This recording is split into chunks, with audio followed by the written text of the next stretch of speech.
I gotta be honest with you guys, this is one of the reasons why I love making anime videos on YouTube, because today's video is going to be about a series that nobody has ever talked about on this website before, and I'm just happy to be able to share my experiences with it. And on top of that, if you look at Mal, only a few thousand people have marked that they've read this show, so this video alone could potentially double the exposure that the anime has. Today we're talking about Eden's Bowy, which is kind of like this fantasy adventure story that's got drama, it's got romance, it's got action, it's got comedy, it's got it all in it. And basically this was a show that is incredibly nostalgic to me. And nostalgia means nothing, so it doesn't really mean anything to me. It's not going to have any impact on the review itself, because I'm going to call it for its flaws. You can believe that, because that's what I do here. But basically this was a show this was like one of the very first anime that I completed, because I didn't have cable TV growing up, as I've probably said this in a few other reviews as well, you guys might remember. But for those who haven't heard it, I grew up without cable TV. I didn't really have much anime. I had Voltron, I had some, Ronin Warriors, and a few other shows just peppered in between. It was extremely sparse until the mid-2000s, when I started working and I could afford cable myself. There was an anime on-demand channel, and you better believe I watched every single anime there. There was Neon Genesis Evangelion, there was Dot Hack Sign, some of my early favorites, even though Evangelion was extremely confusing to me at the time, because I didn't know what the hell I was watching. And then there was Eden's Bowy, along with a few others that aren't even really worth mentioning.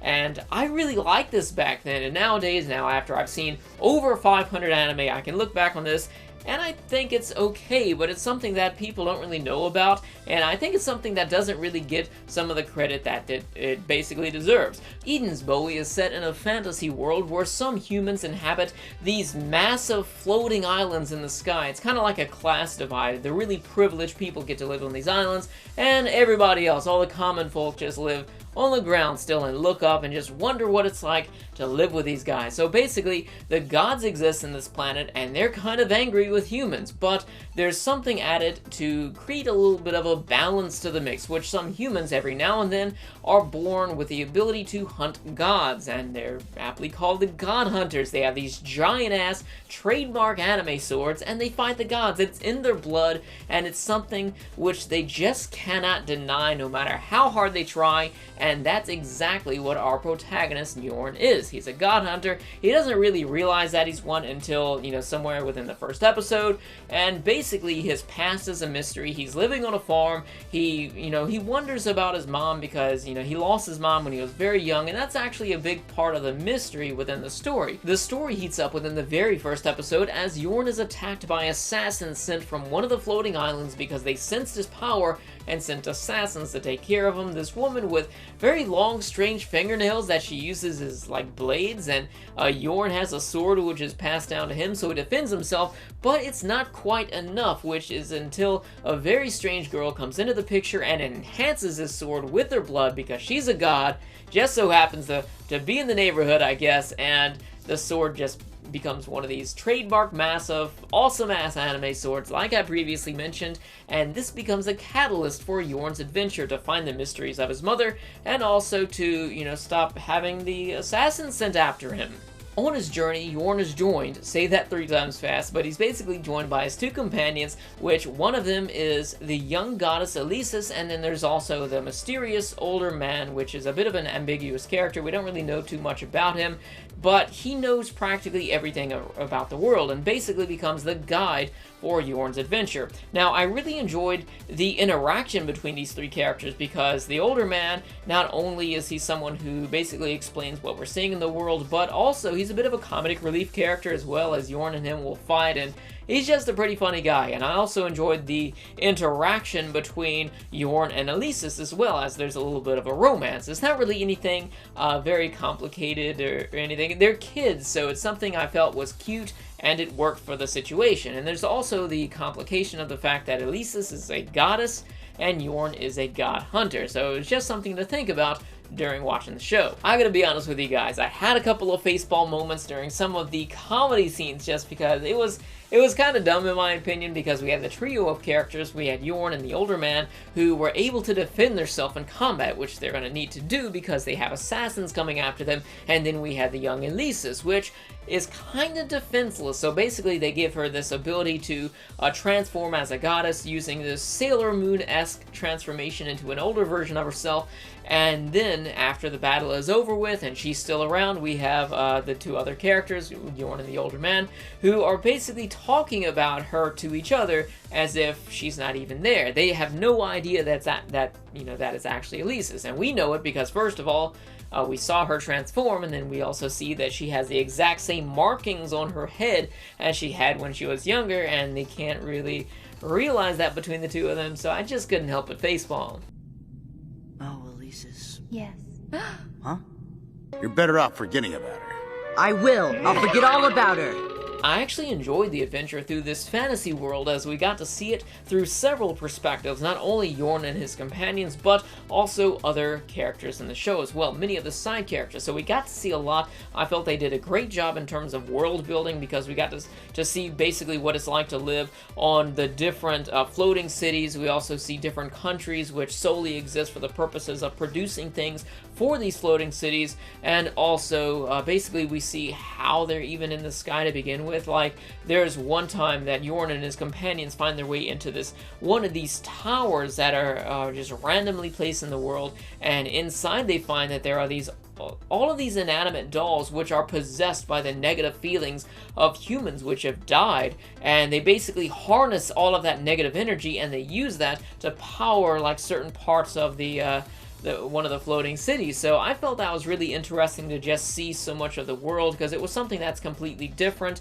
and also pretty much if you have any like fantasy story with like floating islands in the sky, that's instantly like plus 10 cool points, by the way. Now, as far as the side characters are concerned, this is a bit of a positive and a negative because I felt that the side characters were much more interesting than the main characters were, meaning Yorn and everyone else in his party, even though I liked their personality and there were things about their past that were a bit of a mystery, so that's understandable because we do get to learn a lot more about these main characters near the end of the show when all of it is revealed, but the side characters, we get to learn about them much more earlier on than we do about the main characters, basically. So we have another god hunter who is present, who we get to see a full episode that goes into his backstory. There's this big romance that he had with another goddess, and they did a great job of characterizing him through this like terrible, like dramatic episode that they went through. And then on top of that, we go into the backstory of the woman that basically killed Yorn's father in the first episode, and this not only characterized her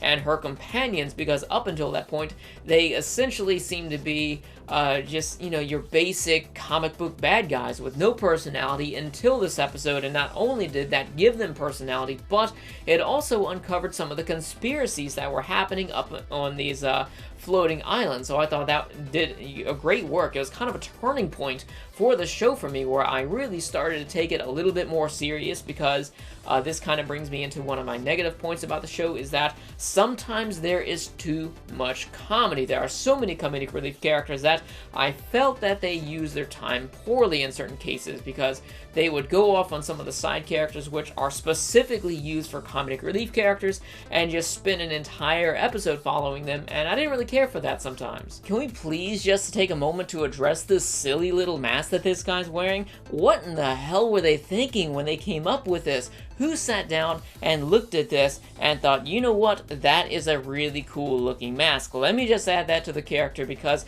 to me, it looks like a cross. It's either Char Aznable and a unicorn, or it's some sort of phallic symbol on his head, something out of like some sort of Gundam knockoff hentai that never came out, or at least to my knowledge anyways, and that's how it looks. And if Char Aznable were here in the room with me right now, he would be face palming along with me. What's up with this? I want some sort of explanation for this. Like, seriously, what's going on here? Taking a closer look into Eden's Bowy, specifically speaking about how they dropped the ball, but don't get me wrong here, I'm not saying this is a bad anime by any means, but it could have been much better, and I think if they had not messed up in this one particular area, then it would be a show which people still talk about and enjoy today. Basically speaking, it sends too many mixed signals. For the first half of the show, disregarding Yorn's father's death within the first episode, which they could have just toned that back a little bit and had it be a little less violent, I felt this would have been a really great fantasy adventure series for younger teenagers. I'm talking like 13 to 15, maybe even younger than that, but there's so many mixed signals in the second half because there are characters' deaths, there are characters killing other characters, and dealing with the repercussions of that. There is a lot of drama going on. There's war between the two kingdoms, and it gets pretty violent at times, and there's a really dramatic ending, which I thought kind of fit the show. It's not the ending that I would have made for it, considering like how cute it is. I would have had something a little bit less dramatic there, but the fact of the matter is that the show is too cute for its own good. Everything is as cute as it could possibly be, and there's simply too much comedy. Say, for example, within the very first episode, 1 minute Yorn's father gets killed. Father! Father, no! And another minute you see this ending.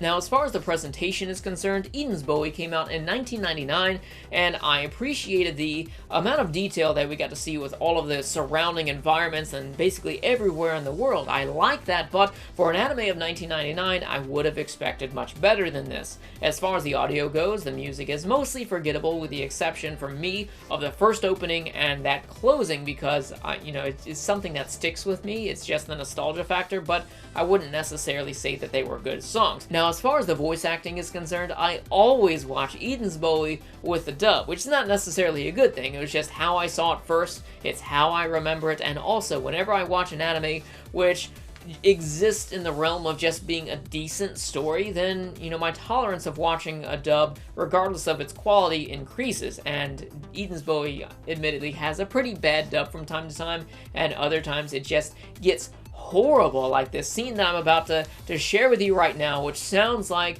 it came from someone that is totally inhuman. Headphone users beware. Seriously though, what the hell is that? I tried to find who the voice actor of this character was and like find her on Twitter and just have her explain like what she did to even make that sound, because it sounds inhuman in all honesty. So my overall feelings about Eden's Bowie is that it's actually a pretty decent action, adventure, fantasy, romance, drama, comedy.